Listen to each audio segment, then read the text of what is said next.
The realm of Erenoth is an ancient and enigmatic land, riddled with long-buried secrets and plagued by undying darkness, forged in dragonfire and quenched in the blood of the gods. Thus it falls to me, Terran Darkwind, tiefling adventurer and keeper of stories, to recite these tales untold. This is the Law of Aronov.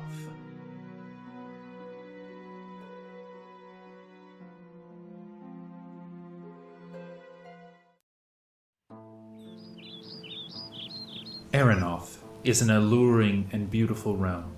That cannot be denied. But it is not a beauty without darkness, and it is not an allure without great woe. Wars have been waged across its plains and tundras. Blood has been spilled over its mountains and valleys. It is a land literally shaped by battle, a place never devoid of shadow or fire. But amidst these shadows are points of light and hope and sanctuary, refuges from the storm ever raging, places where a warm fire, a hot meal, and a strong drink are all you need to wash the road from your boots and the weariness from your spirit.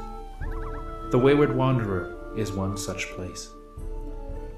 The Wayward Wanderer is a rustic roadhouse in Gwyntarad, a green, fertile land in Erenoth's western southlands.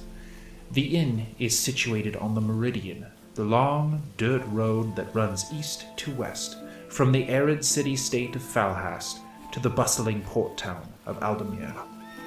The Meridian is traveled often by merchants, traders, and adventurers like yours truly. The Wayward Wanderer, being the last hot meal for days in either direction, is a hub of commerce, coin, and perhaps most valuably, rumors and stories. If you're so lucky, you might even catch a performance of mine in the spacious common room.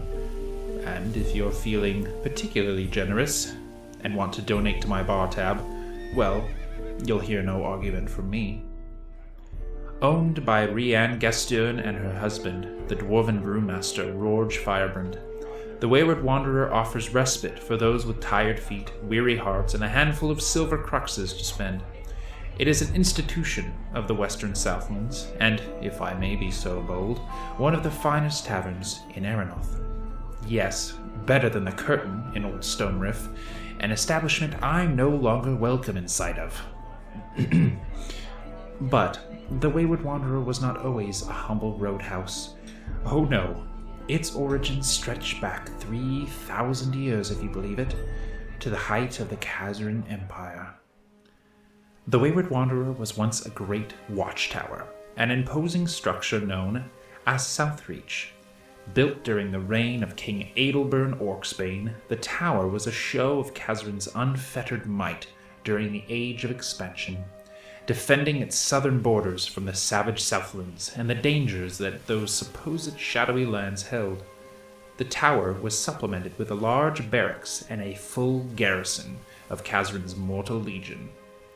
As the decades and centuries passed, a small town grew up around the base of the tower, populated mostly by farmers and herders who worked the fertile ground of Gwyntarad and supplied the garrison with a bounty of food and goods. The leader of this garrison, stationed at Southreach, was afforded the title of Keeper of the South.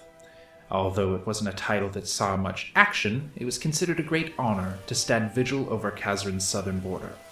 Beyond that, it was a comfortable, uneventful position. Roughly 2 centuries before the Great Scorching, a Khazran officer by the name of Farron the Tower made a name for himself in the Great Conclave Wars. A man of impressive combat prowess and even more impressive stature, the legends say he was half giant, Farron led more than 24 skirmishes against the stone giants of the White Crags, and he felled many of them with his mighty greatsword.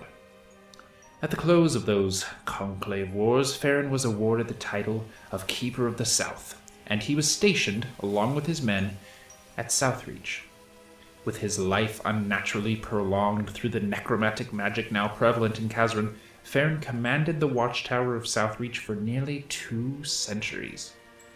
During the outbreak of the Khazran Civil War, wherein Supreme Commander Eris rebelled against his brother, the immortal Emperor Asmundr, Farron remained loyal to the throne. The Keeper of the North, Alvar the Shield of Northreach, defected and joined Eris. But Farron?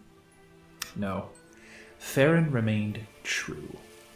So true, in fact, that when Asmundr the Undying broke the Draconic Seal at the close of the Khazran Civil War and ushered in the Great Scorching, Farron the Tower locked the gates of Southreach and prepared to defend it alone, even as his legionnaires deserted and fled into the wilds of Gevalt.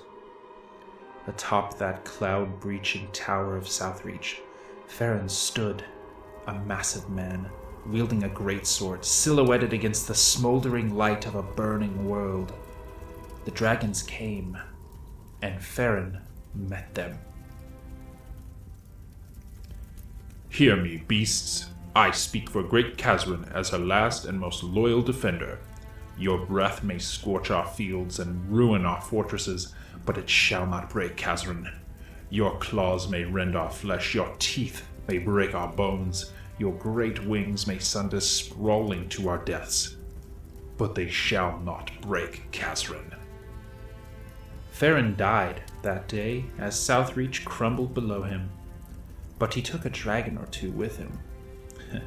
Yes, the old scholars say he split a dragon down the middle with that mighty blade of his, and that when he fell, as the upper floors of Southreach toppled, he did so cursing the worms that circled him. That tower, Southreach, that he commanded, for nearly 2 centuries, it buried Farron. For 2,000 years, the Tower of Southreach stood empty and cold, a charred reminder of the empire that once stood above all others in Erenoth, brought down in a matter of days by the folly of its rulers and the wrath of Dragonfire. Southreach served as a temporary home to a host of creatures during this time. Savage ogre men of Gabalt, centaurs from Bloodhoof Steppe, orcs of Skull Ridge, feral blood trolls, even, at one point, a solitary stone giant in exile. But none remained in the tower for long, for many believed the tower to be haunted. The dilapidated halls roamed by a spectral man, massive in stature, dragging a greatsword behind him. But don't worry. Those rumors were put to rest when Rian Gastern and Rorge Firebrand purchased this Tower of Southreach and gradually renovated it from the ruined rubble that it was into the welcome and comforting sight to all who traveled the long road from Aldemir to Falhast. The warm, inviting, and pungent place in which you're sitting right now, weary travelers. Hey, Rorge, what is it you're cooking anyway? Sit tight, Devilman. You will see.